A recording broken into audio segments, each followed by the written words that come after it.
साहसी राजा और जादुई झील की कहानी बहुत समय पहले की बात है। हिमालय की तलहटी में एक छोटा सा राज्य था जिसका राजा प्रताप वीर सिंह था। राजा बहादुर और दयालु थे, लेकिन उनका राज्य एक अजीब सी समस्या से जूझ रहा था। हर वर्ष गर्मी के मौसम में राज्य की सभी झीलें और कुएं सूख जाते थे। इससे प्रजा को पानी के लिए भारी कष्ट सहना पड़ता था। एक दिन एक वृद्ध साधु राजा के दरबार में आया और बोला, हे राजन, इस समस्या का समाधान एक जादुई झील के पास है। वह झील हिमालय के घने जंगलों के बीच छिपी हुई है, लेकिन वहां तक पहुंचना आसान नहीं। रास्ते में तुम्हें कई कठिन चुनौतियों का सामना करना पड़ेगा। राजा ने बिना समय गंवाए झील को खोजने का निश्चय किया। वह अपने घोड़े पर सवार होकर अकेले ही उस यात्रा पर निकल पड़े। जंगल गहरा और भयावह था। चारों ओर घने पेड़ों और अजीब अजीब आवाजों से माहौल डरावना हो गया। थोड़ी दूर चलने पर उन्हें एक विशाल अजगर रास्ता रोकते हुए मिला। अजगर ने दहाड़ते हुए कहा, यदि तुम्हें आगे जाना है तो मुझे अपनी सबसे प्रिय चीज देनी होगी।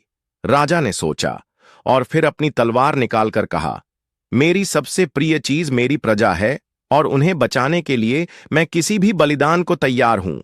यह सुनकर अजगर ने रास्ता छोड़ दिया और राजा को आगे जाने दिया। थोड़ी दूर और चलने पर राजा को एक विशाल गहरी खाई मिली। खाई के उस पार जाने का कोई रास्ता नहीं था। तभी एक गूंजती हुई आवाज आई, यदि तुम इस खाई को पार करना चाहते हो तो अपनी बुद्धि का इस्तेमाल करो। राजा ने चारों ओर देखा और पास के पेड़ों से मजबूत बेलों को काटकर एक रस्सी बनाई। रस्सी की मदद से उन्होंने खाई पार कर ली। अंततः राजा जादुई झील तक पहुंच गए। झील का पानी चमचमाते हीरों की तरह साफ था, लेकिन जैसे ही राजा ने झील के पास कदम रखा, झील से एक जल देवी प्रकट हुई। देवी ने कहा, यह झील साधारण नहीं है। इसका पानी केवल उसी को मिलेगा जो इसके उपयोग का सही कारण बताएगा।